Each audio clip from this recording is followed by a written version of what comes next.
Muitas vezes na prática médica, tanto de clínico, nefro ou endócrino, a gente está diante de um paciente com doença renal do diabetes, paciente com diabetes tipo 2, que começa a evoluir mal ou que tem algum indício de que tem uma outra doença subjacente e a gente fica na dúvida, será que vale a pena a gente biopsiar esse paciente, o rim, para distinguir entre doença renal do diabetes mais uma outra condição ou se o paciente só tem doença renal do diabetes? É muito comum, eu passei muito tempo na enfermaria biopsiando pacientes com uma dúvida, porque diabetes tipo 2 é uma doença muito prevalente. Então, será que esse paciente tem alguma alteração além do diabetes que justifica esse comportamento, às vezes, mais agressivo da doença renal, ou então alguma suspeita de uma doença subjacente e não ser só diabetes? Foi isso que esse estudo publicado essa semana, agora no Lancet, tentou responder.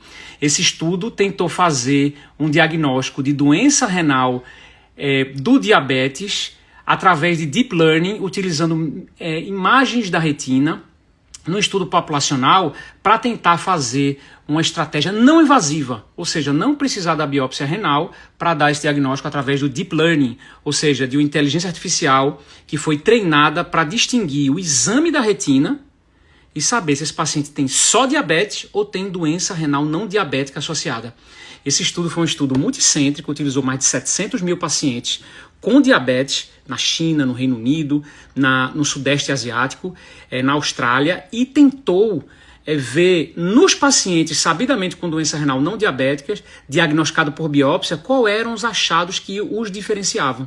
E aí foi bem interessante que essa inteligência artificial conseguiu distinguir com uma sensibilidade, com acurácia em torno de 90%, os pacientes que tinham doença renal diabética daqueles que tinham doença renal não diabética através da retinografia. Ou seja, um exame não invasivo e um exame que é simples, que é feito em países que muitas vezes não têm um recurso necessário para fazer até uma biópsia renal. Então, é super interessante esse artigo, eu vou deixar a referência aqui nos comentários, tá? Para vocês acessarem esse artigo.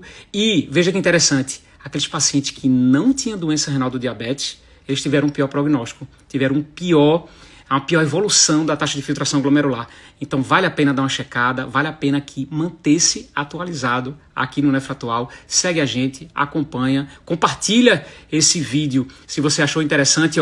É a inteligência artificial aplicada na prática em benefício do paciente e para você pensar que no futuro, bem próximo, essa ferramenta pode estar disponível para o nefrologista, para o clínico, para o endócrino, para evitar biópsias renais em pacientes diabéticos, identificar aqueles que têm um maior risco de progressão, que são aqueles que não têm uma doença diagnosticada precocemente. Gostaram? Compartilhe aí. Até o próximo vídeo.